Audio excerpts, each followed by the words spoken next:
Ba ba ba ba ba ba ba ba ba ba ba ba ba bum bum bum bum bum bum bum crescendo here. Boom.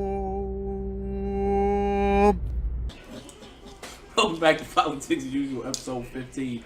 The long-awaited Avengers Endgame recap. You're not a Marvel fan, are you? You're not a Marvel fan, are you? What? A Marvel fan? No. Okay. We didn't want to spoil the movie for you. We about to talk about it. We're going pause. Okay, all right. So we good. Just wanted to make sure we weren't finna spoil the gentleman's. Oh, you probably had a 7:30 ticket in his pocket. All right. Like, dang it. Oh man. So yeah. Endgame finally came out. I've seen it 3 times already. Of course. I told y'all right here on this platform. AJ, what about taking? Nah, I can't even say that with a straight face. What about taking money out the actors' pockets? I know. Yeah, I think I read something that said Disney is expected to have 90% of ticket sales this summer at the box office. Yeah. Disney owns the movies, so yeah.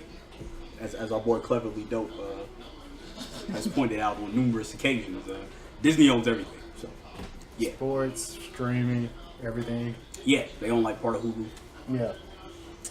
Which makes their beef with Netflix interesting. But yeah, so it finally came out, the culmination of, at this point, 11 years of film. 11 years. Wait, Iron Man came out in what, 07? End of 07? No, it was 08. Oh yeah, it was 2008. Yeah. So yeah, the culmination of 11 years, 22 films.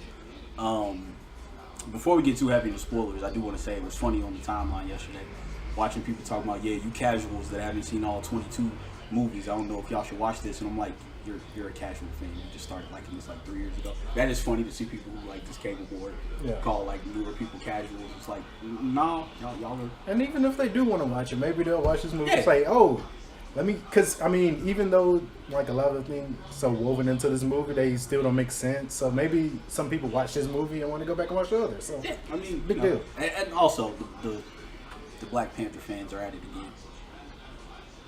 I missed that. What's going on? Somebody was talking about how they came. Cap was wrong for bringing them through to mess up Wakanda. Like they're talking about the colonizers always got them. I'm like, really? It's the most technologically advanced nation on the planet. Where else would you make your last stand against, the strongest galactic army, like maybe ever? Plus, going back, I mean, like getting off topic a bit. Like if we go back to the Infinity War, like what made that movie so interesting is that the Earth's mightiest heroes, each one of them had a major tactical flaw. Like when you think about it, they're usually like they're tacticians, but when T'Challa said open the gates and let everybody in, he thought that was the right move, but that was probably a huge tactical flaw looking back on it. So I mean, so that's the thing. Like sure, okay, whatever, blame Cap. I mean, like T'Challa gets some blame. Everybody in that movie gets some blame. Well, Peter Quill gets the most blame, but yes, everybody in that movie gets a piece of the blame. I don't blame T'Challa as much because I mean they're right. If they had gotten around, yeah, the city would have been destroyed anyway. So I mean you had to do something. Yeah, he had to do something. But I mean like in that situation, what I'm saying is there's basically no right choice. So it was going to get destroyed either way. So exactly. But yeah.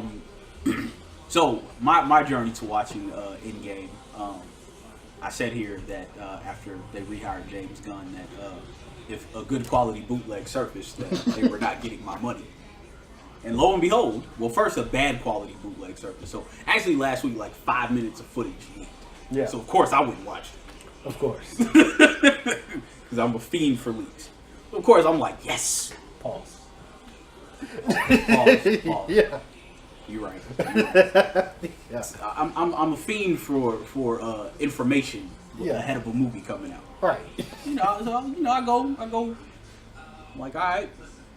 leak footage. There's one big scene. I'm like, all right. Ronnie's like, all right. So we go. I was like, nah, don't watch it. It would have ruined it for me. I was like, there's a goosebump scene in there that I know he would need to see. But like me, I can know the twist of the movie and be like, oh, all right, I'm still gonna watch it. Yeah.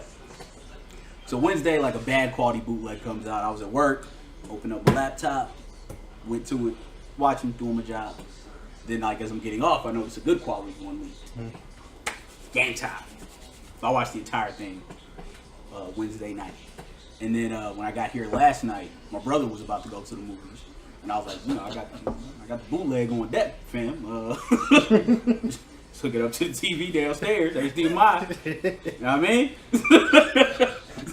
So that was my third watch. So I've already seen the movie 3 times. Yeah. I've only seen it once, like, most people in America. But let's start like big picture, like no spoilers, and then slowly work into the spoilers. I'm getting hot, by the way. This light is very bright. Extremely. And the scotch is extremely strong. Yes.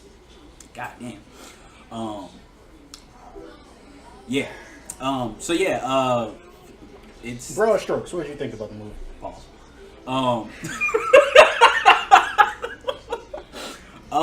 I deserve that. So for me, it's hard judging this movie on its own because it feels like this is just the second half of a movie. Sure. Right? Like this would kind of feel like if Avengers had stopped when they captured Loki. Right. And then we got like the second half, the infiltration of the ship and the Battle of New York. Like that to me kind of was like this. It was just obviously way long. Right. So I mean, on its own, and we were talking about this, like it's time to update our top superhero movies list. Most definitely. It's on its own, it's top 3 for me. Oh. On its own, it's top 3 for me. But I still don't know if when we do our rankings if I'm going to do it together or separately. Yeah, because they're hard to separate from me. See, I'm in the same camp with you. I feel like they have to go together. They're companion pieces. I mean, way back when this was going to be known as Infinity War Part 2, and also what we talked about, this should have been named Infinity Gauntlet. Like which they changed because of Zoe Saldana. Yeah, or Avengers Assemble. We'll get to that. It would have been fitting, but yeah, broad strokes. I don't say it. I really like this movie. This the only thing I can compare it to is Lord of the Rings: Return of the King. That's like the most grand scale movie I could compare it to, where you see like just a huge, because like I said in the group, I was sitting back at one point in the movie. I was like, how are they pulling this off? This to me is what Justice League should have been. Exactly. The scale, the size, like just them fitting in. And granted, this one was easier to fit all the pieces in because more than half the cast, 60% of the principal characters were dead at the start of the movie. Right. So it was easier because you're basically focusing on the original 6 Avengers, Rocket, Nebula, basically. War Machine. Yeah, but that's the result of just good storytelling right there. Shouts to Don Cheadle. Yeah. Earning checks to like Delonte West with the Cavs, just come off, shoot a few threes, and I still, well, he mentioned that they had discussed the War Machine movie. Yeah. And it was like, no, I'm good. Well, no, they were like, no. Oh, okay. Because I would like to actually see a full on Don Cheadle War Machine. I guess. I'm very I love Don Cheadle, but I'm indifferent when it comes to War Machine. Well, I mean, I don't really care about War Machine. I just want to see Don Cheadle win. Yeah. Okay. Give me Don Cheadle. Give me Regina Hall. Okay. In a supporting role, like his love interest or something. Yeah. Okay, I get with that. Yeah, I mean, we can't say young War Machine because he wasn't a superhero before. Right. I mean, I might take like a roadie fighter pilot epic or something, but give me a War Machine companion piece. What was he doing like around the time of the first Avengers? Yeah. Give me that film. Okay. Because he wasn't there for that. Yeah. Give me that film. Not looking like Terrence Howard, Well, I mean the first Avengers. No, not the first Avengers film. Yeah, okay. like what was he doing? Because they didn't call him. Right. He was like, that was a big, like he was upset about that. Like, hey, yeah, it's like y'all should have called me because I would have came through a rent shop if y'all would have called. Yeah, exactly. Even though he didn't, and they both. He most definitely did. He had the opportunity to, but he did. But yeah, give me a good roadie piece. But yeah, the fact they pulled this off was the Russos. Just imagine if the Russos had been in control like the entire time. And yeah, that's what I'm saying. They're really the catalyst for the MCU because Now, granted, Joss Whedon was probably the perfect director for the first of it. right. But long-term plans, no, because it all started with that soft reboot of Captain America with Winter Soldier.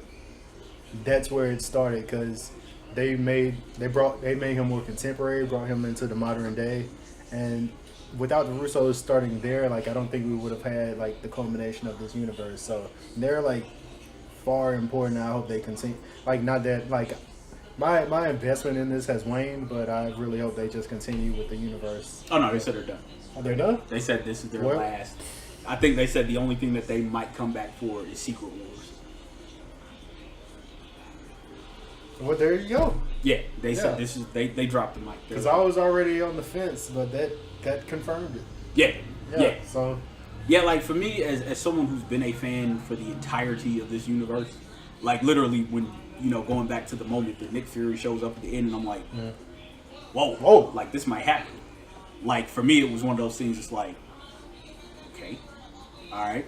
So for it to get here, like I said in the first Avengers, the moment Hulk shows up, punches that thing in the head, and they're standing around in a circle, and Cap's telling everybody what to do. Like I never thought we'd see that. Like, because you've heard my theory that, well, it's not really a theory, just my opinion that you can judge a comic book movie by its big comic moment, and when they're all in a circle, like assembling, like that was one at that point. Up until that point, that was one of the best comic book movie moments we've ever seen. That for me is why Avengers has long been my number one, because you don't get moments like that. It's that moment right there. It's Civil War, the airport fight scene. It's Thor coming in with Stormbreaker, and then there's one in this that we'll get to. We get to the spoiler section. But like when you talk about like just big comic book moments, like you don't get like those. Like it's ripped right off the page, and it's right there. But that moment right there where Hulk shows up, they're in a circle, and Iron Man goes, "Call it, Captain." He's telling everybody. From that moment, that's like the best. That's been the best like 20 minutes in a comic book film. Just like that whole single shot motion where they're running through, showing what everybody's doing. Because that's the thing. Like most movies will have those cut scenes. But this movie, like you kind of get like a whole panorama of like the entire scene fighting at one time. They're flying through. You got Iron Man flying through, dropping down to help out Cap fighting on the ground, him going back up. Oh, your man. Oh, there you go. You right behind you. What's that? I was gonna tell you, man left. He walked by. They ain't going nowhere. But yeah, that's like one of the. I never expected to get like that moment, like ever, from anywhere. Because up until that point, there's been like a huge divide between like the directors of these movies and them understanding like the material and what people want. Basically, the people making these movies didn't read the comics that they were making, so. Chris Nolan. Yeah. Yeah. Sorry. Yeah. Allergy season. Yeah. Good, man. Yeah. The scotch gets in there. Yeah. Take another sip to clear. Yeah. Yeah. Like it's. Or like even going back to Iron Man 2 when they showed the dots on the map where everybody is, you get that dot in Africa, you get that dot in the ocean. Which, by the way, there's a low key Namor entry in this film. Especially wait. Okay, we'll revisit that because I totally missed that. Yeah. Actually, because I said it last night. I said low key. There's a way to get Namor in here. Last night, and he was like, we'll talk about this tomorrow. And then Comic Book Now tweeted Namor's teased, and I was like, I called it. They totally missed that. It's a teaser. It could be a reach, but it could also be a thing. But anyway, I like to hear that. Okay. But yeah, Iron Man 2, you get the map. Like even then, we didn't think this was happening. So finally, when they rush out Captain America and Thor, when you see Thor's going to get the hammer. And you see that guy run past the guns and get the bow and arrow. He's like, Barton, I'm in position. Yeah. And you're like, is that like that's how like that used to be like this like before a lot of people were watching this. Like I remember going into work like talking with my manager about that who read comics. He was like, "Word?" I was like, "Yeah." I was like, he ran past all the guns, grabbed the bow and arrow, and he's like, "This is Barton. I'm in position. Like, do you want me to take him out?" Like, Yeah, because honestly, I was like mentioning Iron Man 2. I was shocked about the introduction of Natasha because we knew Scarlett Johansson was gonna be in the movie, but like she had some undisclosed role, right. And like it's revealed that she's Natasha Romanoff. So yeah, Right. that was cool. Which was supposed to be Emily Blunt. Yeah. Future Miss Invisible. Yeah, The Invisible Woman. I'm sorry. yeah. But yeah, it's when you get to the event, like we just never thought, like, because you think about it, the Avengers. The one thing that movie did great was they were never the Avengers until the very end. Until the end. Everything, we never got more than two of them on screen at a time before that movie. And that's how you get that great comic book movie moment. You work for it. You like put the pieces in place and then you work towards it. Yeah, it took 4 years and 5 movies to get to that point. And this is 22 years of us waiting to get, 22 films and 11 years of us waiting to get to this moment. And the payoff was perfect. It was perfect, like in every single way. So I'm not gonna grade the movie because it's still fresh. Yeah, I feel like I need to see it again. I will say this, like I'm still more like this movie is amazing, by the way, but I think I'm still like slightly leaning more towards Infinity War if I had to split them apart, only because Infinity War had like those little tiny moments that I just enjoyed more. And like, you know me, like I actually like practical effects more so than like large CG battles. So like Infinity War when Cap catches the spear and you know they rush in to save Wanda, like that's one of my favorite comic book movie moments ever, like that scene right there. So I just feel like I'm still slightly leaning Infinity War, like if I had to break them apart, but this movie is still like everything it was built to be. So yeah. But yeah, it's let's get to the spoilers, man. I'm sick of talking this. Brief intermission, which should have been in this movie. No, I'm just playing. I held out. If you, my brother last night when he was watching, he was like, God damn, I don't know how niggas went to the theater for this. It actually zoomed by. Like, it was, like, it zoomed by for me. Like, because after the last battle, I was like, that has to be another act, right? And then something happened, and I was like, oh, no, this is it. Yeah. So, yeah. So let's get right to it. So, full spoilers. If you don't want to see, you've been warned, and I don't care if you don't. This is the biggest movie maybe of all time. Go watch it. There's plenty of bootlegs out there too. Go watch it. So we start the movie off.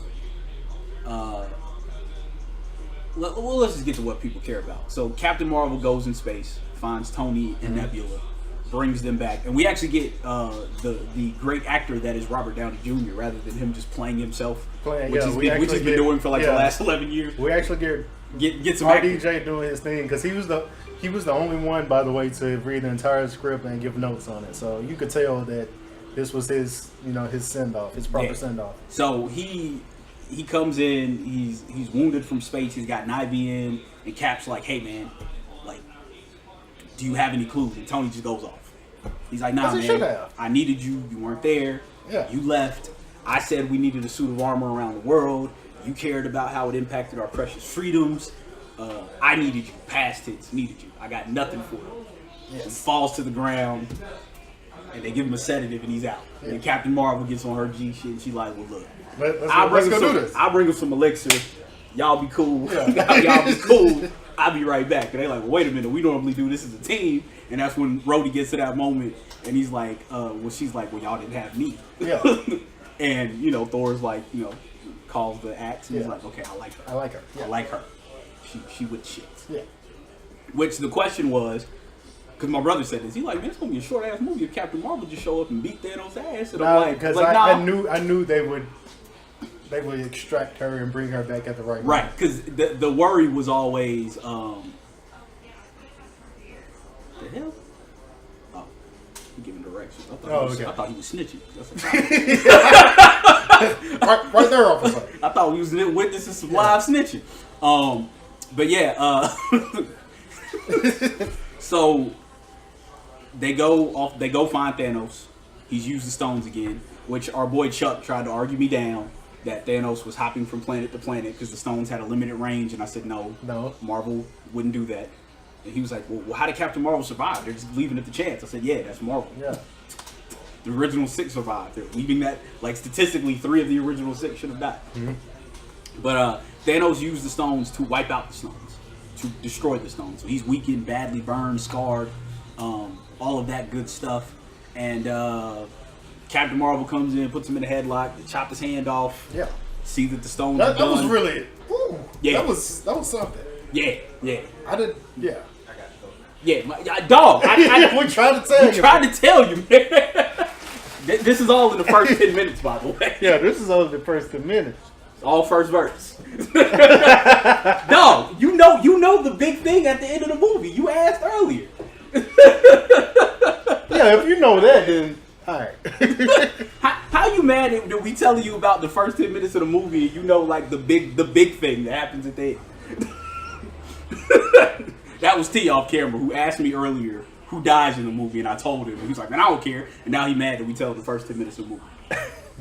So anyways, Thanos explains that there will be temptation to use the stones, so he destroyed them. Thor chops off his head. Which is like, and I'm like really shook, especially about a Marvel movie, but at that moment, I was like, oh.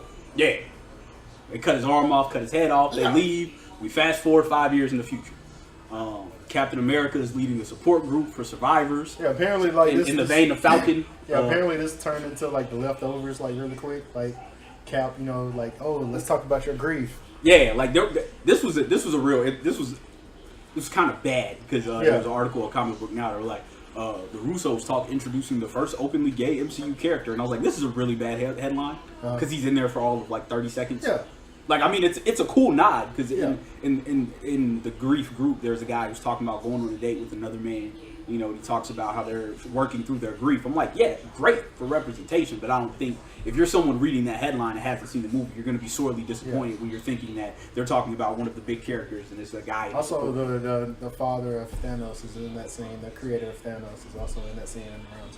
Really? Jim Thalen, you know, I can't think of his name right now, but yeah, he's also in that. Oh, scene. he's the same dude who created all the new guys. Yeah. But yeah, so yeah, we get that. Scott Lang comes out of the van 5 years in the future. He's only been gone for 5 hours. He goes and finds that his daughter's still alive, and he shows up at the Avengers compound, basically with an idea for a time machine. They go find Tony Stark. Tony Stark now has a daughter, Morgan Stark, which was teased in the fans of war if you were paying close attention. Yep. She's wearing a purple Iron Man helmet. More on that later. And they're like, hey. Oh, well, we got to backtrack to the Namor thing. So, yeah, please bring up the Namor thing. When Scott, before Scott gets there, Cap comes back from the support group. He's talking to Natasha. Natasha is doing kind of like a virtual roundtable with the rest of the Avengers. Nebula and Rocket are out in space doing some patrolling, and Okoye begins talking about a tremor that was underground off the coast of Africa. And Natasha said, well, what are you going to do? And she said, it's an underground earthquake. We're not going to do anything.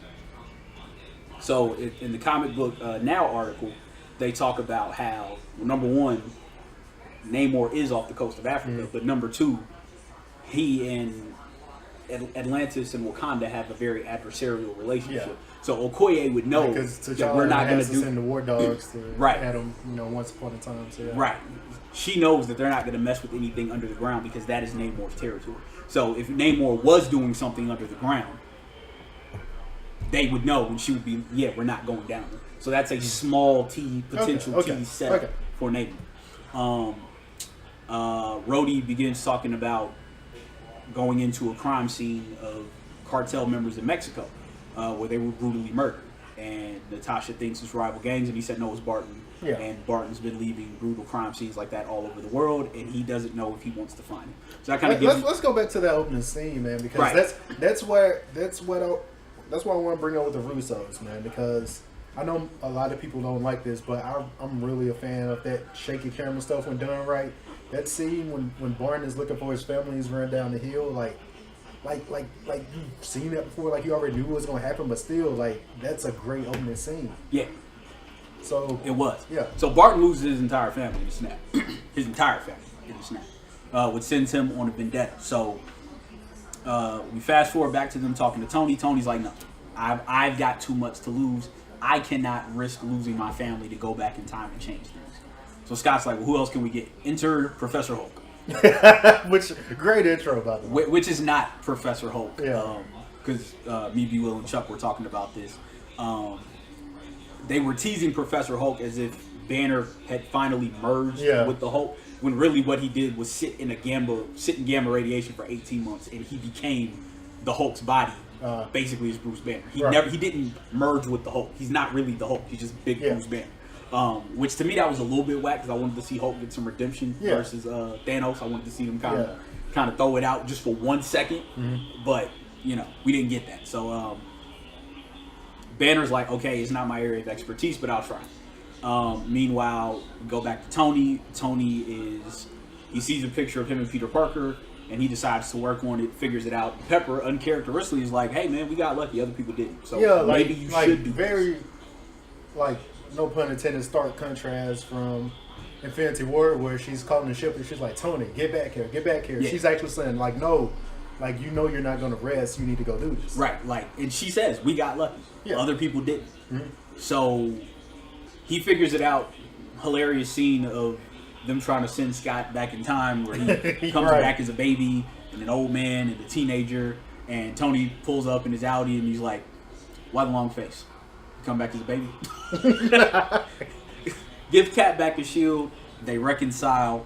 Which, tiny nitpick, I wish their reconciliation would have been a little bit more. Just a little bit more. I think because we got that scene of him taking out everything on Cap in that first scene, I think it was a little bit easier, because he kind of said everything he needed to say, and he had 5 years to sit on it. Well, yeah, but that's the only reason I can think of why that reconciliation. I just wanted just a little bit more from that. If that hadn't happened, I probably would have been like, the same. Yeah, I just wanted just a little bit more still. Yeah. I feel you. Yeah. I wasn't mad at it, though. Yeah.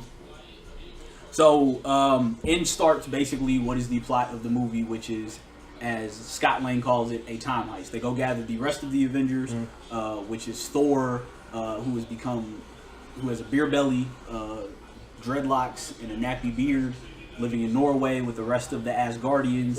Let me interject, because when we thought this movie was Infinity War and 2, like the Russos, thinking about it, they actually spoiled it, because they were like, oh, this movie is going to be, I think they said it's going to be like, I forgot what movie they compared it to, but it's basically a heist movie. And they're like, yeah, this movie is going to be like that. And then you watch Infinity War, it's like, yeah, lying to us. But then when the movies were broken apart, you see like, oh, this really is a heist. Right. Yeah. So they're doing a time heist. They figure out where all the rest of the stones are. They go get Thor, who they have to lure onto the ship with beer. A very washed Thor. Yeah, he's got like a beer belly. Thousands of years of abs just turned into flat. Yeah, they as Rocket said, he looked like melted ice cream. Well, shout out to Bradley Cooper, because Rocket was amazing in this film. Shout out to Stark calling him Big Lebowski. Yeah, Thor the Big Lebowski. Yeah. I was just about to say that. Yeah, so they decide we're gonna split. That's where you get the big Cap speech. We're gonna split into teams. We're gonna go get the stones. Cap, Tony, Hulk, and Ant-Man go back to New York, because they figure out that the Time Stone, Space Stone, and Mind Stone would all be in New York during the Battle of New York. Natasha, Nebula, Clint, and Rhodey go to Vormir and Morad. Rhodey and Nebula going to get the Power Stone, and Clint and Natasha going to get the Soul Stone. More on that later. By the way, I know it services the story, but maybe don't send Nebula to the place where she was going to be. Right. Maybe where don't she was going her to be on the network. Like, yeah, maybe it would have made sense for her to go with Thor and Rocket to go with Rhodey, but hey. Whatever. We know you have a narrative to advance. Right. They had to get some way to get Thanos back into the story. And then Rocket and Thor go to Asgard in 2013 to get the ether from Jane Foster, which I didn't actually expect for Natalie Portman to be in the movie. Yeah, I didn't think Jane Foster, because I thought she was completely done. I guess I found out the reason she left. She was mad at the way Patty Jenkins was treated. And she was like, after that, she was like, she couldn't come back. Thor: The Dark World was gonna be fire, like, because that's the first movie that Marcus and McFeely, the writers from Winter Soldier on through, that's the first movie they wrote, and Patty Jenkins was going to be the director, and Thor: The Dark World was going to be amazing, but never happened. Yep. So we ended up. So that's the heist. They go back in time, and of course, hijinks ensue.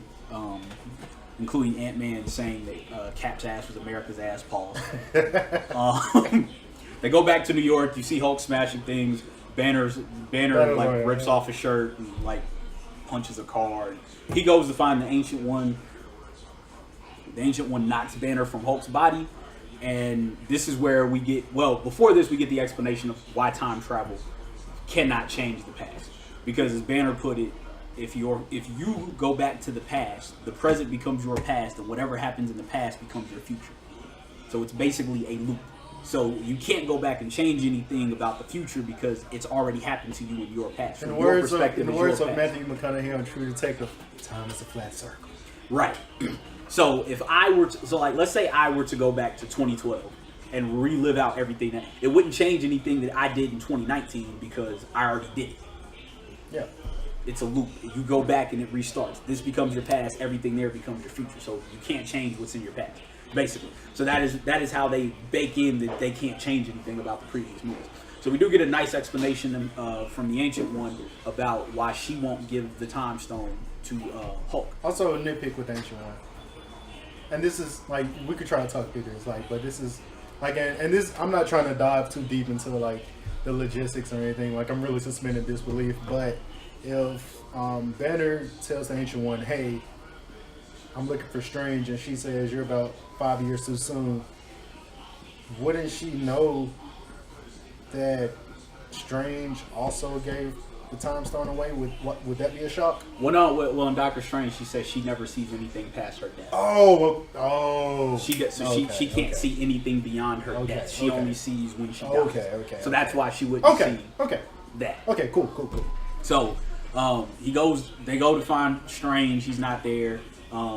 She explains that when the stones are removed, it creates an alternate reality that doesn't change the Avengers timeline, but it'll change that reality's timeline and set it on an alternate path, unless the stones are taken back to where they were taken. More on that later. There's a common theme here. If you haven't noticed. On that later. Yeah, I'm pretty sure you know what we're getting at. Yeah. So they go there. There's a really hilarious scene with Rumlow, Sitwell, and the guy from Strike coming to get the scepter. Because it's a nod to that storyline that everybody hates. You know, when Cap says, "Hail Hydra." Yeah. They go in. The guys walk in, and Ant-Man's like, "Hey, who's that?" And Tony's like, "That's S.H.I.E.L.D. Well, they're actually Hydra, but we don't know that yet." And Ant-Man's like, "Really? Because they look evil." Which is, like, how did you guys not know that? It's like, yeah. That's a real good point. There's a reason why Frank Grillo is a bad guy, well, like a tough guy in like every movie he's in. So yeah. Right. Yeah. So they have to get. So Cap goes into the elevator. Tricks. It's reminiscent of the scene from Winter Soldier where he's in the elevator with all the Strike, and he's like, "Hey, I'm running point on the scepter." Tells Sitwell, "Hail Hydra." Leaves with the scepter. Runs into himself. Yeah. Begins fighting himself. And I would think he would have like watched his own self, because at that point, like, he's like a way better fighter than boxing Cap. So whatever. Right. Yeah. But I mean, he did. Yeah, he did. Old Cap says, "I can do this all day." He's like, yeah, I know. So he tricks him by saying Bucky's alive, and then pokes him with the scepter and leaves. And then they get the Tesseract, but the Hulk, who had been angry about walking down all the stairs in Avengers Tower, busts out, knocks Stark out, he loses the Tesseract, Loki takes it. So now they're down a stone, and they only have enough for one round trip. So Cap and Tony decide to go back in time to, ironically, when Tony was born. At the S.H.I.E.L.D. installation from Winter Soldier. You get a touching moment between Tony and Howard Stark. You get a moment where Cap gets to see Peggy Carter. You get a really, really young Michael Douglas. I wasn't expecting him to look that young. And then weird. Then we get Jarvis. Yeah, we saw Jarvis. Yeah. As soon as he said, "I don't know," so I was like, "Oh, snap, they brought Jarvis back." Yeah, 1 million Jarvis back. On Vormir, Natasha and Clint argue about who's going to die to get the Soul Stone. More on that later. Wink, wink. Yeah. More on that later. That a long, touching fight. Clint feels he should die because he's been murdering people for the last 5 years, and Natasha's like, "No, you have a family. You saved me. You know, you didn't let all the bad I did prevent you from saving me. So they basically end up fighting one another, and Natasha dies. And the worst kept secret because I told you the moment they announced that movie, I was like, she's out of here. Yeah. She's out of here. Yeah. So, All right, man. All right. Don't be beating up no 14-year-olds today, man.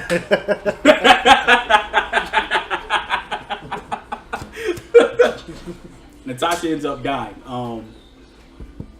Thor meets his mother. Again, she gives him a little bit of confidence. She recognizes that he's from the future. It's like, hey. Renee Russo looking good in 2019. Yeah. She recognizes that he is from the future and gives him some words of wisdom about not being afraid to be who he's meant to be and not who he's supposed to be. That'll come into play later. Rocket steals the ether from Jane Foster. Shouts to Natalie Portman. And on Morag. Mm-hmm. Yeah, Morag. Nebula malfunctions because she's on the same network as her past self. So Thanos is able to tap her memories and find out that the Avengers are trying to undo. I might. Basically, when you're on a public network, use a VPN. That's the Right. Yeah. That's what you should pull. That's what you should pull away from. So to make a long story short, they get the Power Stone. They go back in time. They capture future Nebula, replace her with past Nebula, and send her back to the future with everyone else. They create the gauntlet. Hulk grabs the gauntlet, snaps his finger, and his arm shrivels up. It's like overcooked sausage balls. Which that was like real interesting to me. Like really. More. Never mind. We won't get more out there on that. So everyone comes back to life, and meanwhile Nebula is in the back, letting Thanos through. Another plot hole. Nobody. We'll get the plot holes. And plus, nobody thought, like, hey man, what Nebula up to? Well, the thing with the PIM particles, Yeah. you know, they said they had enough for everybody to do one test run, but they shrunk down the ship, the Benatar.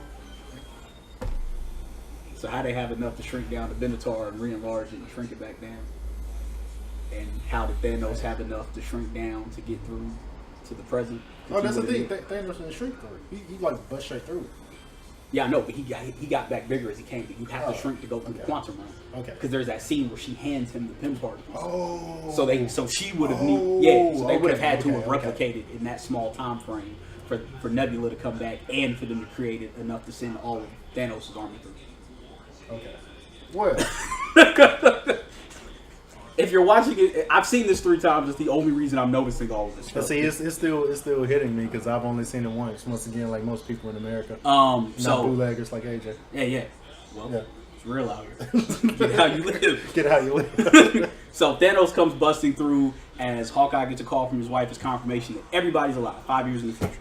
Nothing was changed. That was Iron Man's directive, that nothing to be changed in the last 5 years. He didn't want to lose his family. So everybody's back. Thanos blows up the Avengers compound, which is that kind of scene that we thought was on an alien planet. It wasn't. It was New York. So we get the big 3. Thor, Iron Man, and Cap. And Strolling on up to Thanos. And we get maybe the biggest scene of all time. The fight ensues. Thor's about to get crushed with the axe by Thanos. Thor was we almost see dead. the original Mjolnir, which Thor got from the original time from its original timeline. So he was wielding both at the start of the fight. Mjolnir gets lost. Thor's about to die. We see Mjolnir picked up. Boom! Thanos gets hit in the head with it. It comes flying back. Captain America. So we get Cap with the shield and Mjolnir fighting. And if, in case you still don't know about Mjolnir, like only those worthy of pure heart can wield Mjolnir, and you kind of see it in Age of Ultron when Cap budges. Yeah, when he barely scrapes it across the table, and what I think is Cap's arc, you know, basically everything he's gone through, and especially the way Infinity War ended, he has proved himself worthy because just basically everything he did in Infinity War proved himself worthy to wield Mjolnir. So that was awesome. Right. You like, and he's like not just using it, like he's conjuring lightning. Like there's like this scene where he like strikes like a big ass bolt of lightning, hits Thanos dead in the chest.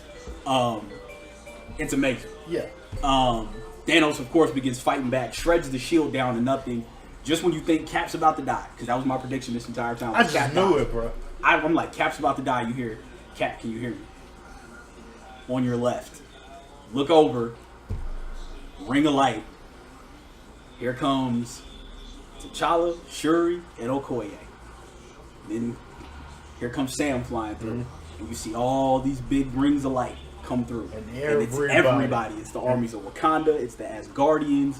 Pepper came through in her Iron Man suit as rescue. We get the Wasp. We get Wasp. Spider-Man comes back. The Guardians, I don't really care about them, but Wong they even come comes back. back. My man Wong showed up. What? I bet y'all will talk now. Nah. Wong finally found out who else gonna be there. Doctor Strange brings everybody back. Oh, it's lit though? Okay, I'll come through. And Cap puts his head down, calls back Mjolnir. It says Avengers, assemble. And that's what I've been saying. These Avengers movie needed, and I'm so glad they waited to the last moment to do this. Right, because if you go back to Age of Ultron, at the end, Cap says says Avengers, and it just Joss cuts off. Whedon said he made sure to never record him saying assemble because he didn't want an exec putting that in the final cut. He made sure that never made it into like they recorded Samuel L. Jackson typing Avengers Initiative in Captain Marvel, but Joss Whedon said he never wanted him saying assemble because he didn't want that line in there just yet. So we get that, and you get Thanos' entire army against all the Avengers minus one. Yeah, minus one. So they start fighting. You see Clint trying to run through. Clint running through with the gauntlet. He passed it off to my man T'Challa. As my brother like said. Barry Sanders. Yeah, T'Challa was like that. That's exactly who he said. T'Challa was like Barry Sanders. Spider-Man comes through and gets it. Wanda begins fighting Thanos, so we finally get to see how strong Wanda is after they nerfed her in Infinity War. She comes through and she's giving Thanos that work to the point that Thanos is like, "Hey, rain fire." Yeah. So he starts shooting everybody. Thanos like, "Gore." Exactly. They start shooting everybody, and everyone's getting shot until the cannons aim up. And because my brother, and they're like, "Hey, what's up there?" Because my brother hadn't seen Captain Marvel. He's like, "How strong is Captain Marvel?" I said, "She's stronger than everybody." Strong enough that they have to strategically pull her out so she doesn't ruin the story. Exactly, because if she had been there, the movie would have been done in 5 minutes. If she had been there for the time heist, it would have been over. She could have just went back, pulled all the stones, went beat Thanos up, and it'd have been over.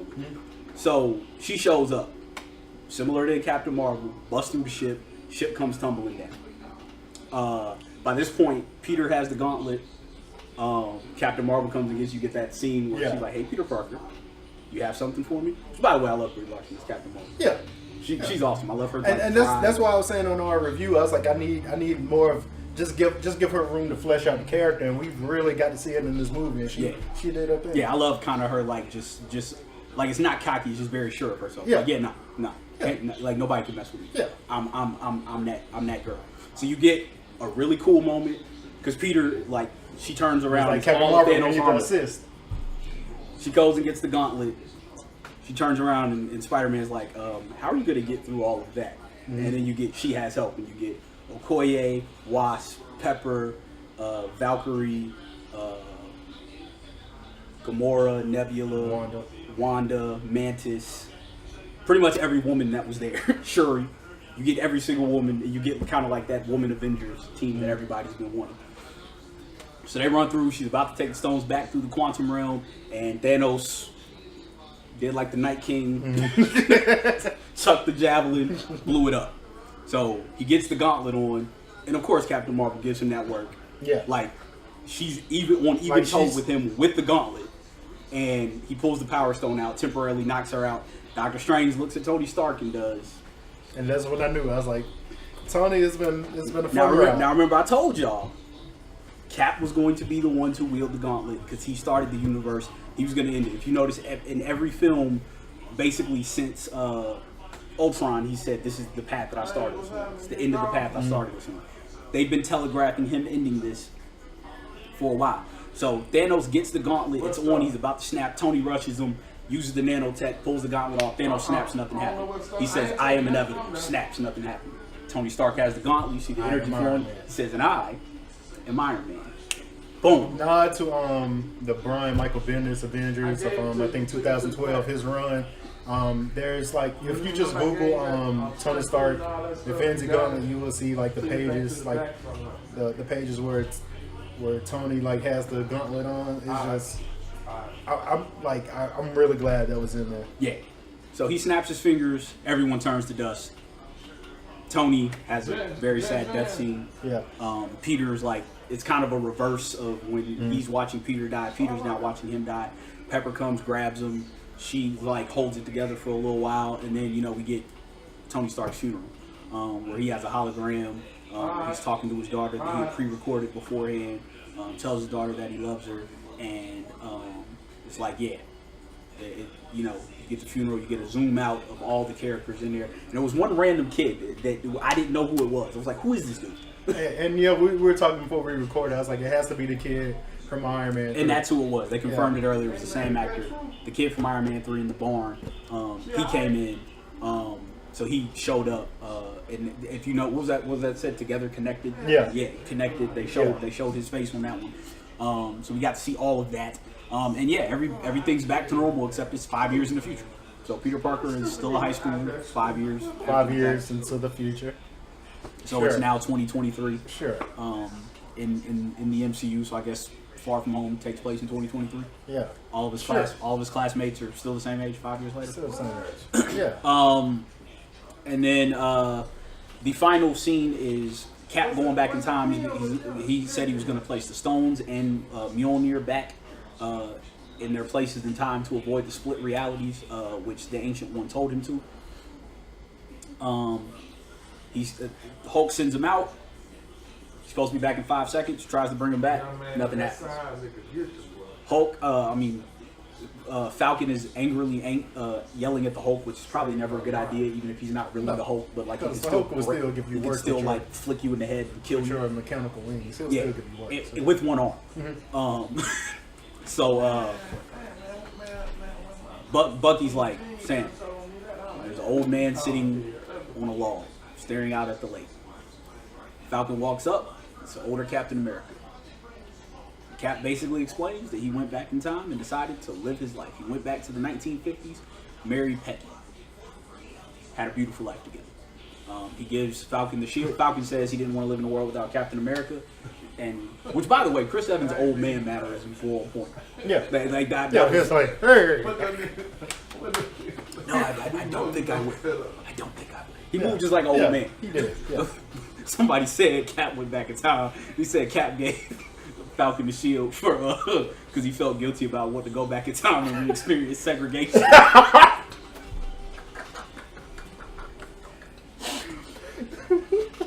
But anyways, Falcon says he didn't want to live in a world without Captain America. Cap, of course, hands him the shield, and he says it feels like it's somebody else's, and Cap says it shouldn't. And yeah, basically. And by the way, I know Sam Wilson is Captain America, but I kind of wanted him to give the shield to Bucky. So did I. Yeah. And Bucky kind of looked a little salty, like, really dumb. He's like, I got the mechanical arm, I got the Wakandan arm. Because Bucky, like, he's a better fighter. Yeah. Yeah, like, I mean, Sam did take out the giant in the middle of the fight. He did, okay. But, yeah.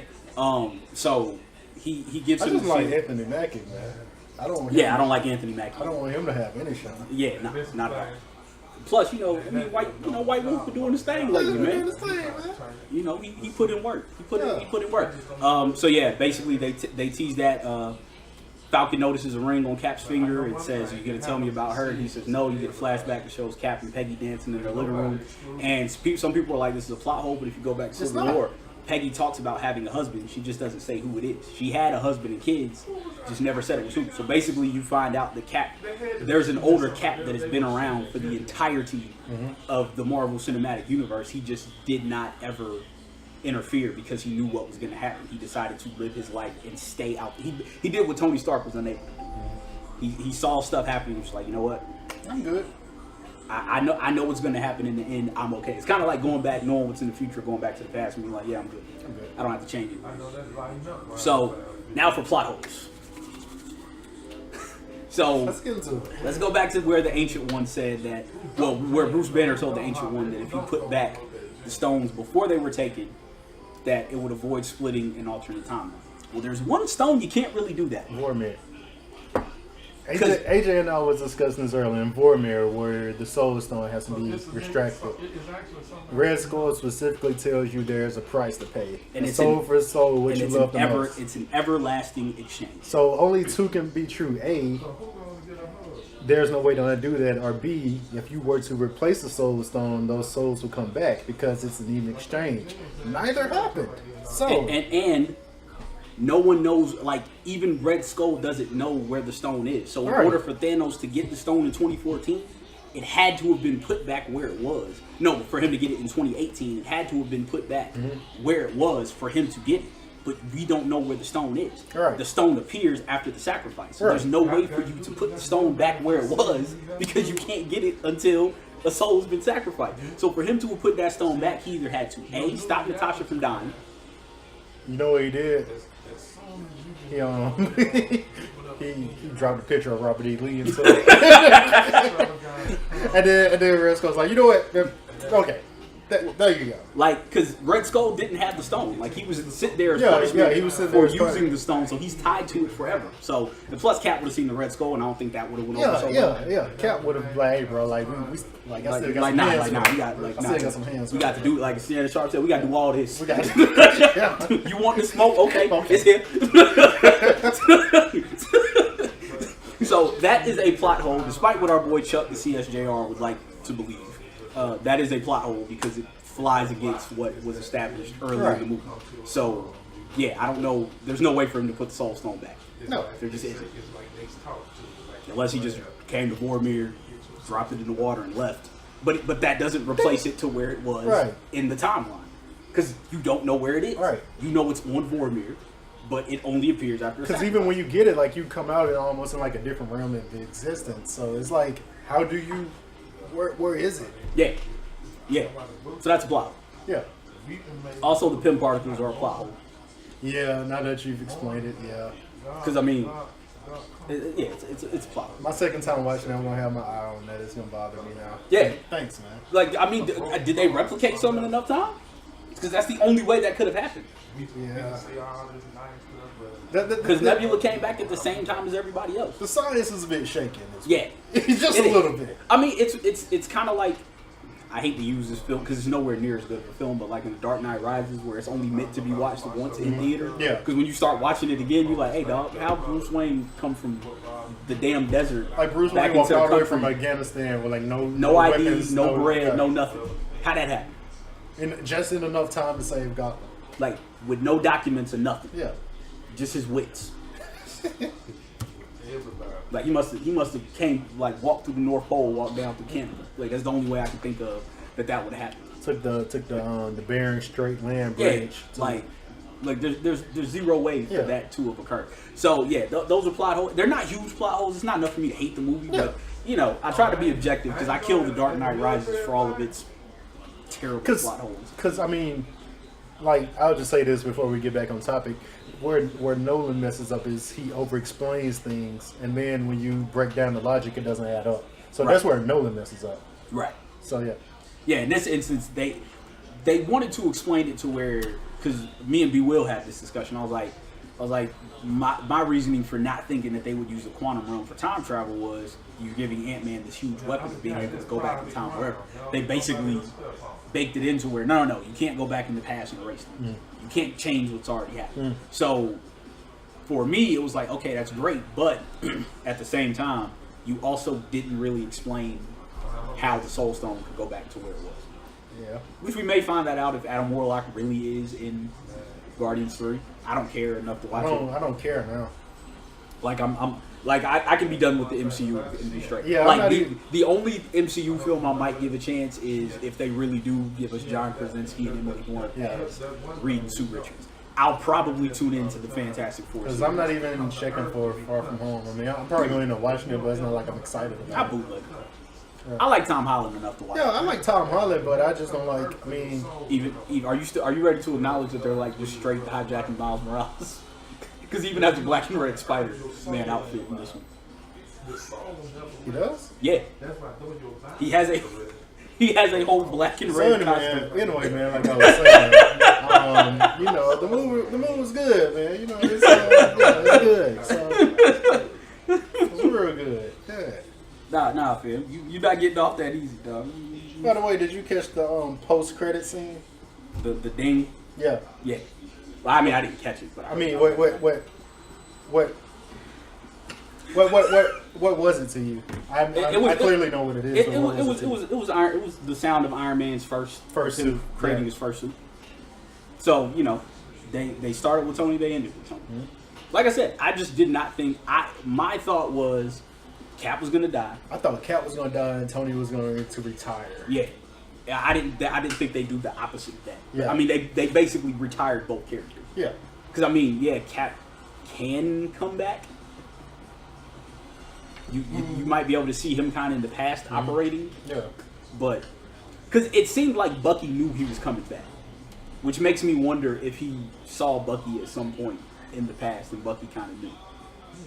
Because Bucky seemed to know that he wasn't going to see him again. Mm-hmm. Like they embraced like he knew that it was going to be a while before he would see Bucky again, and Bucky reacted like it seemed like Bucky knew what was going on. Yeah, it did. Like it was kind of like he knew. Like that wasn't a "I'll see you in 5 seconds" embrace. And Bucky turned and looked exactly where he was and knew exactly who it was. Like that to me is like, yeah, it seemed like Bucky might have known what was going on. I wonder if they'll explain that in the Bucky Falcon series, which I'm not watching. I'm not watching because I'm not signed up for Disney Plus. The only reason I'm gonna sign up for Disney Plus, Clone Wars season 7. Okay. I have to. I guess I'll watch it. I have to because the Clone Wars to me is still the best piece of Star Wars media that we've got. So, and that bar is lower than people would think. So I mean, if you really, because Rise of the Skywalker is gonna be trash. I'm not going. I said it. I'm not going that far. I will give it a chance, but I mean, if you want to talk about shit that doesn't make sense. The beginning of that trailer, the beginning of that trailer is so stupid. Well, Ray just flipping. Yeah. Like, why would you wait for him to come, then run, then flip? That's so stupid. It's a lull into a false sense of security, man. Stop trying to rationalize this. It's stupid. Look, man, I don't know. I'm gonna watch it when it comes out anyway. I mean, it's gonna be a lot of fans. But I mean, when you look at the movies, and I will watch The Mandalorian. I'm definitely. But I honestly kind of feel like the Clone Wars is like because it's the perfect anthology series. Like I would love to get like a TV series like that, an original one where you just have this big universe of people, and each episode can be about something different. You kind of have your main cast of characters, but they're not necessarily in every single episode. Cool. Yeah, because Anakin's not in it. So, like that's great. Like because I know, they're like your two factional Star Wars fans. They're like the OGs who really care about the Skywalker saga.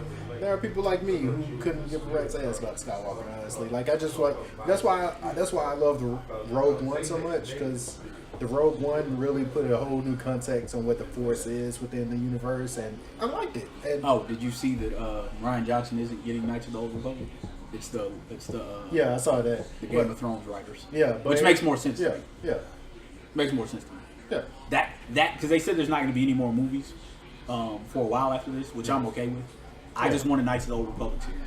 Yeah. That's all I want. Give me a Knights of the Old Republic series, and Disney Plus can have my money. I need a Knights of the Old Republic series. They can have my bandwidth if I'm downloading the shows. Listen, if a Knights of the Old Republic series comes out, I need to be watching that as it airs every week. I can't wait. Do it. I can't win with it. You don't love Knights of the Old Republic as much as I do. True, but still. Like that is the one series I've wanted for the longest, more than anything. Like I could have cared less about the prequel trilogy. I could have cared less about the sequel trilogy. Give me a Knights of the Old Republic trilogy or TV series, even better. Give me a TV series would be perfect. Like give me a TV series, first season, it's Revan on the ship, and at the end of the first season he's up at the Jedi Academy realizing he has Force powers. Like give me that. And the second season can be him like going to the planets, and like the finale be him discovering he's Revan. Like give me that. Give me that. You can get about 5 good seasons out of the Knights of the Old Republic video. At least. Streets need that. Yeah, I agree. Yeah. They shouldn't have gone on the Star Wars thing, but you know what I'm saying. Let's reel it back in. Let's not that either one of us care, but let's set up the next. We can't really call it phase because they break it down phases by like 3 movie increments. But the next stage of the Avengers MCU universe. I don't know that we're getting another. I think if anything, you'll probably get the Ultimates or the Champions. I think they're going to retire the Avengers moniker after this, even though the person who named it is back. Because even like I feel like Iger said it was like you know this stage is done, but people love the Avengers so much that we just might bring it back. So I think it'll be a cash grab if they do. It's but definitely a cash grab. You have to figure out what to do with Spider-Man because, like I said, from what I was just reading, the deal is up after this movie. It's either up or there's one more solo movie. It's one of the two. So you're gonna have to figure out what is to be done with Spider-Man. How much longer is Benedict Cumberbatch going to play Doctor Strange? Right, because I mean, he's such a great. Yeah, I was just about to say he's the best actor out of the bunch. So it's not like he's going to stick around for. I still say that if they had the foresight of knowing that the Fox deal was coming, that they would have saved Doom for him. Yeah, no, because yes, his voice just by like what we've done with Smog and Khan, yeah. Oh, he would have been perfect for it. Would have been amazing. Yeah. But yeah, I don't see him staying in this role for too long. I think Chadwick will stay with Black Panther as long as he can. Cause and that's the thing too. Like with Black Panther, you're on. I mean, I know like he's still in Timo movies, but as far as like those solo movies, you on Coogler's time with that, and Coogler might decide like, hey, I don't want to do this anymore. Yeah. So I don't know what the future. I think that's why they're putting money into like the Eternals and some of the other things. Yeah. White dude's there. Yeah, you say. But yeah, I think we're really gonna get like that, like you said, the Ultimates, like maybe like a West Coast Avengers, stuff like that. Like different teams or like small. And from what they said, it'll be more like small team up movies. But I'm not invested in this anymore.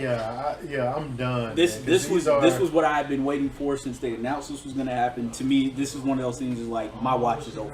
Like I'm good.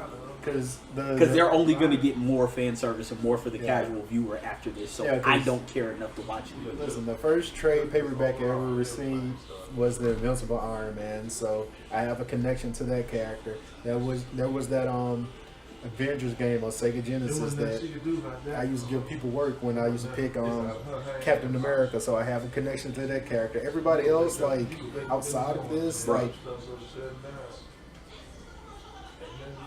What the fuck? Bro, what? Bro, I'm so confused, bro. What the hell? Bro, I'm so confused. Hold on, man. Please get that.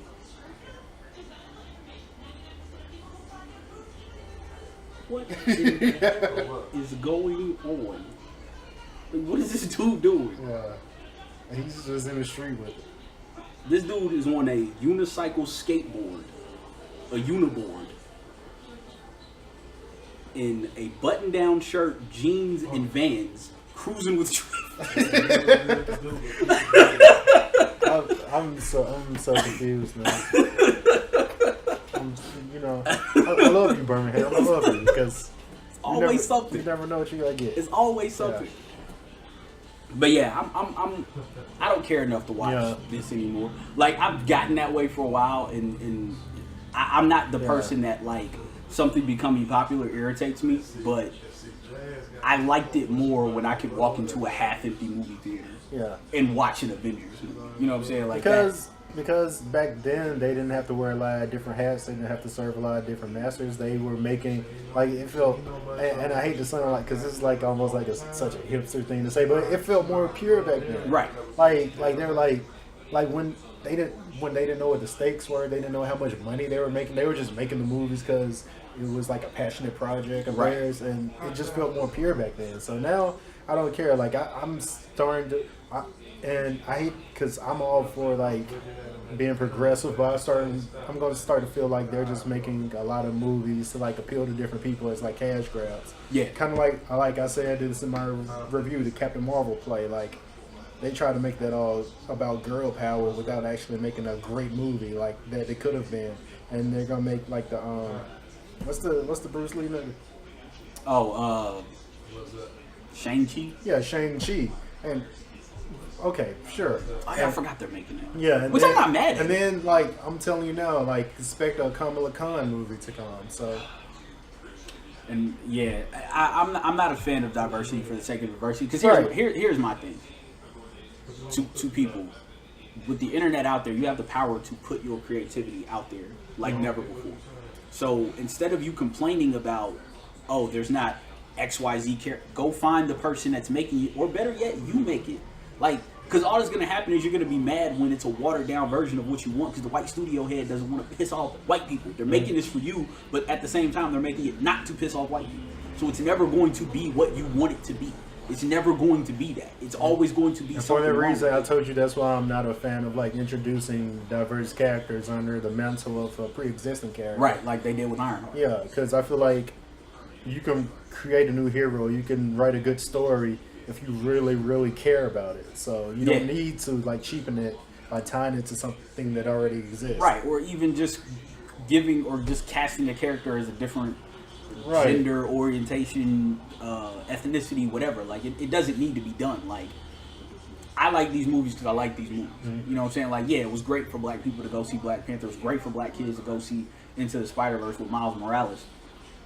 But I like these movies because I like these comics, and I like seeing myself represented. But I like the stories even more than that. Because if you do a good job of the story, then you cover all bases. If the story's there, then it is proper representation. Right.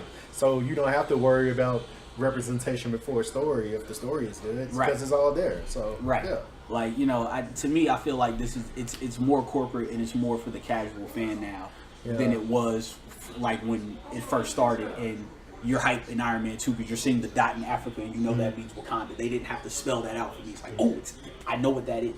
Like, now it's more like obvious Easter eggs. And it's like, okay, yeah, cool, whatever. Yeah. Whatever. You like it, I love it.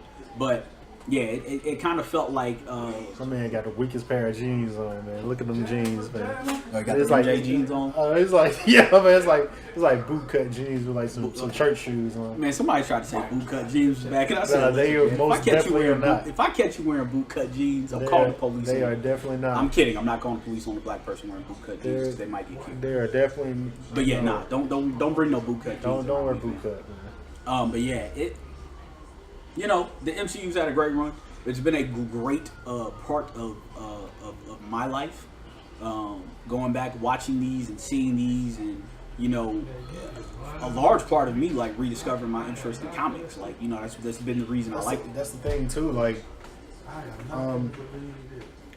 I always talk about basically how I was really into comics as a kid, but as I got older, like I'm not gonna front about it. Like you start hearing people say, "Oh, like nobody's into that shit anymore." Right, So I kind societal of like pressures, right, but from the moment I saw Iron Man, the first Iron Man, that's when I got back into comics. So Yeah. the MCU did that for me. The MCU said, "Hey, it's okay for you to read comics again." Like Yeah. it restored my interest in what I used to love as a kid. Like me, I just fell off because to me, I hated the comics got so event centered. Yeah. It was like it's filler event, kind of like how the MCU is now. Yeah. It's just a bunch of origin movies leading up to a team up movie. I hated the comics that followed that trend, so I never got into it. You know, I remember, like, you know, when I first moved here, like, you know, I had like mad comic book graphic T-shirts and people used to say things. I was like, look, man, I don't care. It's stuff I like, you know, whatever. But you know, it rediscovered me getting back into comics because I would see things. I'm like, wait, I remember reading that. So I go back and look for it, and I get the comic and I read it. So, you know, for me, it was real dope to get me back into it and rediscover something I cared about. I think it's great for kids to have something to see, you know, adults in it, so they don't have to grow out of it like we were. Like people try to force us to. Right. People try to force us to grow out And, of and our that's nerdy what I will say now. Like I am happy that, you know, back when I was like going into my teenage years, I'm glad that kid today can you know really be into this out in the open and nobody judges that kid for it. Right. Like it's So I am happy about that. Yeah, like even back when Spider-Man came out, and X-Men was coming out, like it was cool, but it didn't like have that same impact for it. Like this has been like a cultural revolution of nerdiness. And as someone who's been a nerd my entire life, like it's funny to me to see people who like used to laugh at me for liking that stuff enjoying this now. But at the same time, it's not about me; it's about the kids who can kind of grow up without that same ridicule. Like I see y'all who when I used to talk about this on the timeline in like 2011 and 20 before Avengers came out, y'all used to be side eyeing me like, what are you talking about that stuff, man? That shit for kids. Now y'all all hype about it. I see y'all. But it's not about me. It's about the kid. Like I love that my nieces and nephews can grow up enjoying this stuff for their entire lives and not having to worry about people saying that's for kids or the fact that it's nerd culture has become a bit mainstream. So that's been a great part of it for me. But I think my investment in this is done. Like I don't know that I can do another 10 years of this. No, because the moment we saw in Infinity War and both Endgame, there's no way to replicate that moment. No, I don't care what big bad you pull out. Like hell, even pull out Galactus, I don't care. No big bad can replicate that moment we had because it won't be that same emotional investment that we had with these characters. Yeah, it won't be. It won't. And even if the Russos came back and did Secret Wars, I'm not sure that would be enough to get me like, all right, we go watch all these. And, like I said, I'm not a hardcore comic reader now. I haven't read anything forever. I need to get I've been meaning to get Shattered Grid, IDW's Mighty Morphin Power Rangers comics. I've read. I've read that was like one of the best comic things that we've seen in forever. So I need to get all of that. But like I keep up with comics. I'll probably still keep up with the happenings in this, but it's not gonna be where I'm like dedicating time out of my life to be like, oh man, what's going on here? Let me look for these Easter eggs. Like I'm not gonna watch any of the new movies that come out 3 times like I did with with Endgame. I'm not gonna watch like I went to the theater to watch Avengers probably like 6 or 7 times when it first came out. Like that's not happening with any more of these movies. Like I'm done, and it's cool to be done. Like because the Russos themselves said this is the end of a chapter, and this is where I'm out. It's not even the end of a chapter. It's the end of a book. Yeah. Like this honestly, this is the end of a book. Like this book is closed. It's over with. It's done.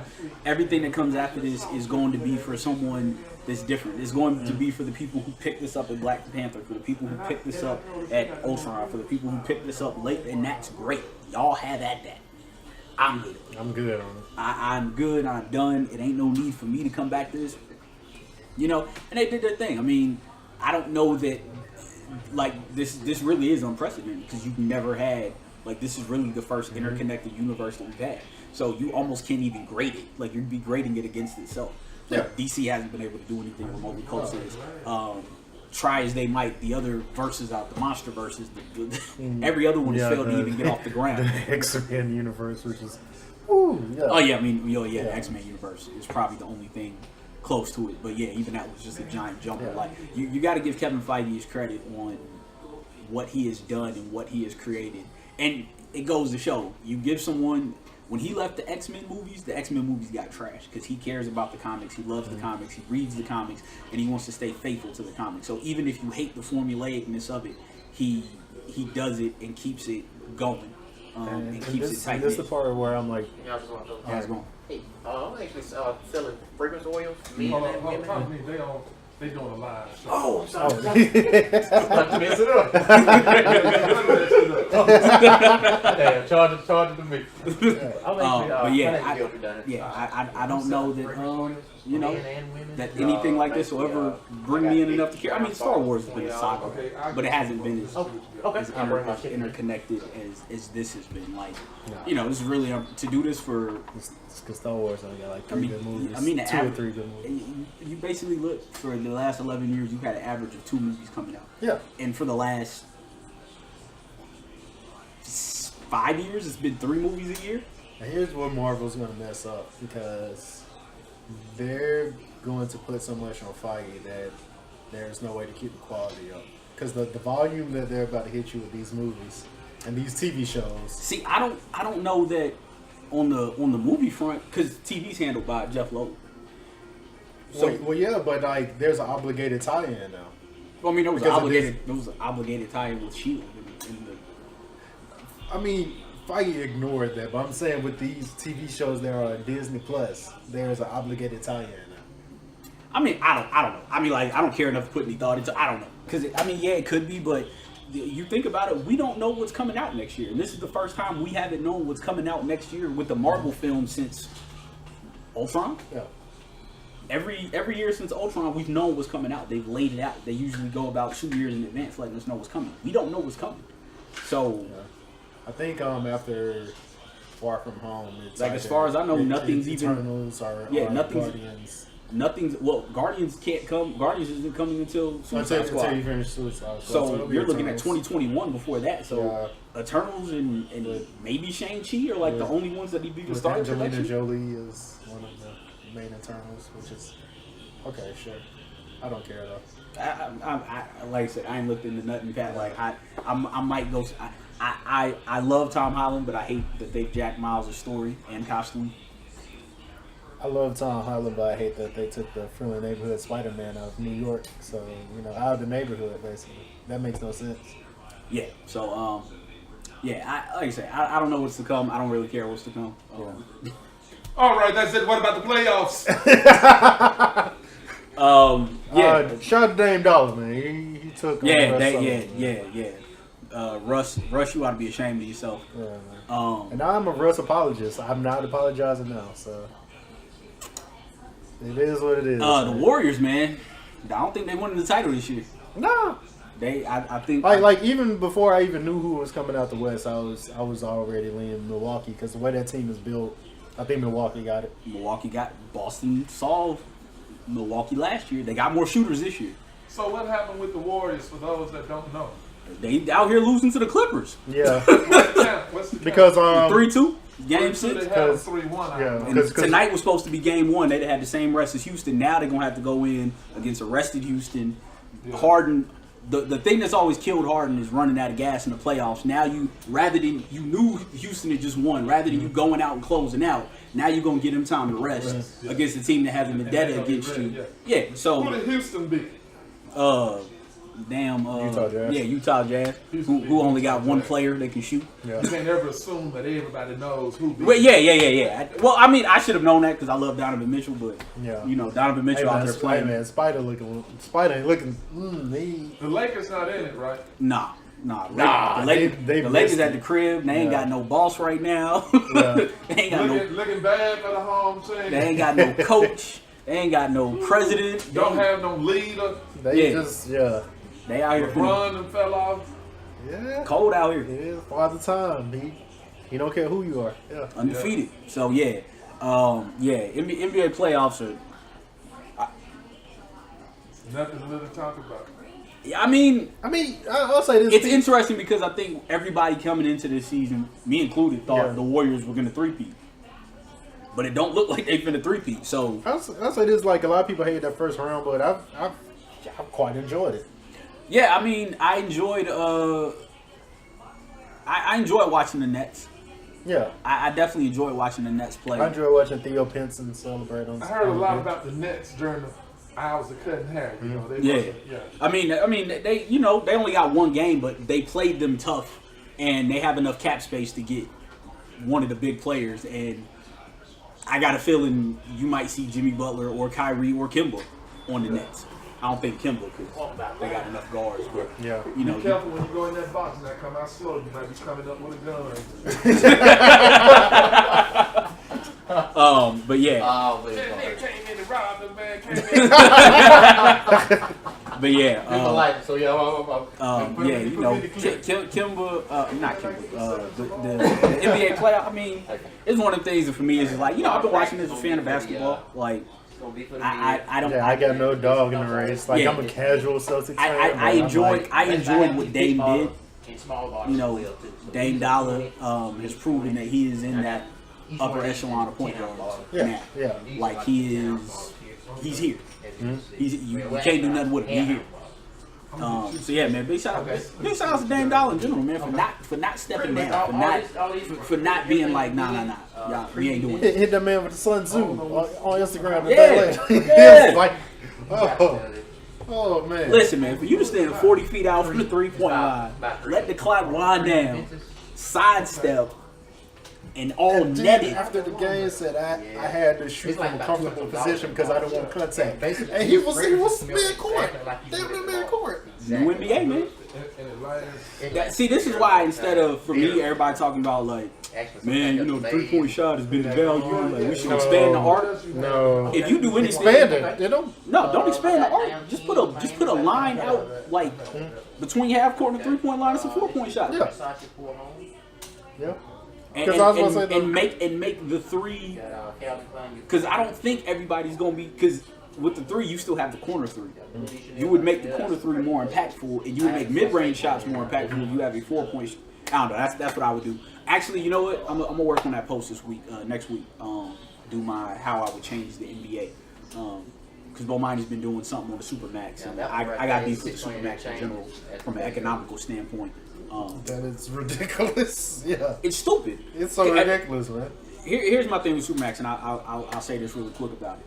The Supermax has allowed super teams to form.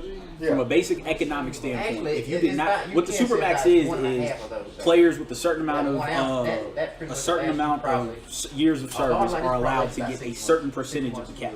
A year, depending on how you That's use it. stupid to me. If you don't want the Golden State Warriors to That's what I'm occur, saying, remove the like, I've been Supermax because using- Steph Curry would I got demand the 3 $70 million about a year. And it's been lasting. It's easy for Kevin Durant because Kevin Durant, the max he can get, I think, is like Yeah, that's, 35 million, 35 to 40 million. He can take 30 million to save the team from the cap because that's only 5 million that he's missing, and he gonna get that somewhere on a Silicon Valley deal and then some. Yeah. In endorsements and all that, he gonna get that back. But if LeBron is making 60, Steph's making 60, KD ain't taking 30 because now he's making half of what they make, not 80-something% of what they make. So you have to make the numbers fair, and the response to that is always, well, the GM, what about the team? Teams are being stupid now with their money. Yeah, they're being- so so, yeah. you would spread teams out. You would only make it to where realistically you can only have one star on a team at a time. Period. You wouldn't be able to get more than one star on the team. And not even that, man. You say you want And the parity. talent would- the talent would spread out. But no, man. But Most like I people said, say you they don't- want I mean, parity, they but they don't. really don't. They don't. Because you want the super team because it's more exciting to see that super team get knocked off the field. So you don't want parity. I mean, for the people who say it's unfair to the small market team, it would force well, number one, San Antonio is a small market. They've been one of the most successful. It's not unfair to small markets because nobody cares about big markets anymore. Because in this day and age where there's so much TV, there's so many ways to watch these games. There's honestly no such thing as a small market. Right now. Two of the top 15 players in the NBA play in Oklahoma City. Because as a matter of fact,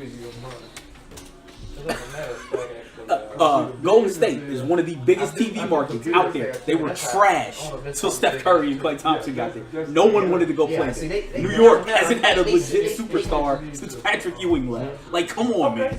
Like, Melo was a star. I don't think Melo was ever a superstar. But yeah, to me, Atlanta is one of the biggest markets in the country. No one wants to go play there. Like, come on, man. But you know, for me, it's been a good. I'm just watching it as a fan. I've enjoyed watching this.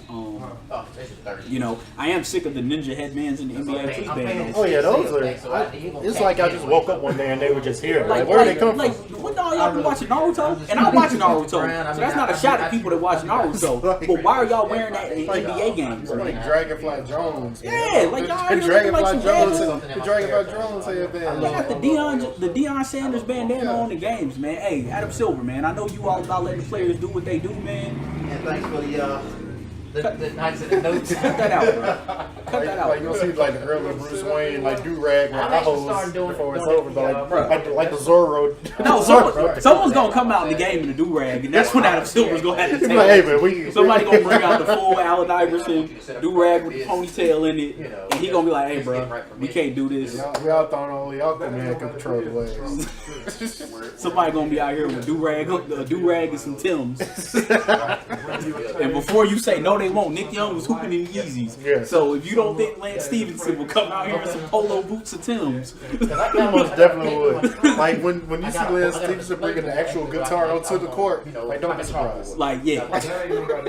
Like he just go shoot a 3 and then play the opening riff to like when Doves cry. Like Like we went from LeBron being the only dude in the NBA wearing a headband Like headbands used to be everybody was wearing headbands in like the 2000s. Everybody was wearing headbands. Then nobody was wearing them anymore. Now everybody out here looking like a freaking Ninja Turtle.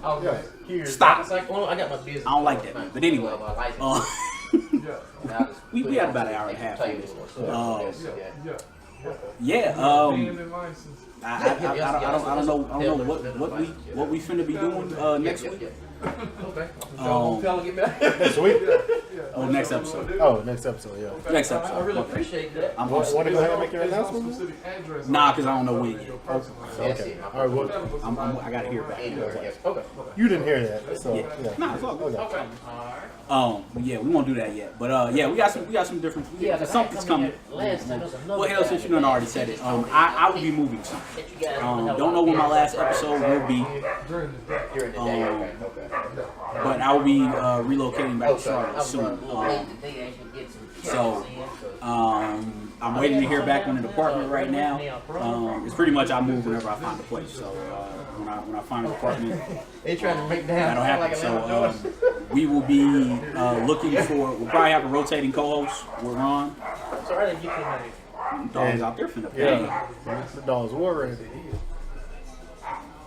Somebody ain't trained right. But yeah, I feel like we'll still have our album of the year show because I'm pretty sure you'll be here for the holidays. So Yeah. So Yeah, it'll be politics as usual. Yeah. But we'll probably get like a rotating co-host in here or something.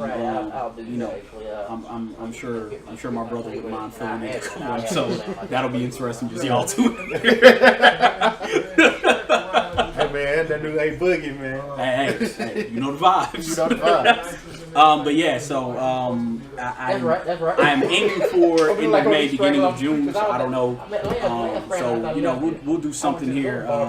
Probably from the last episode, bring some people in. I talked with Marcus about potentially doing something on the 1st and 23rd.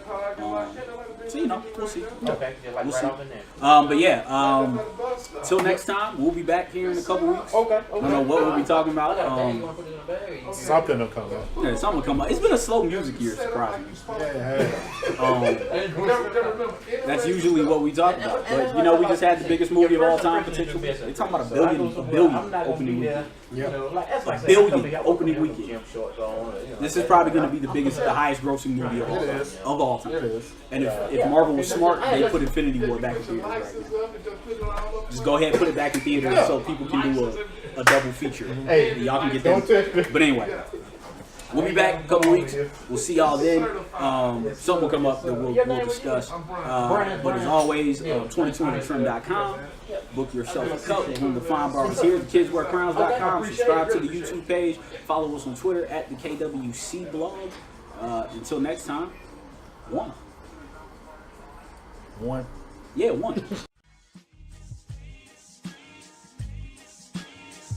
Politics as usual.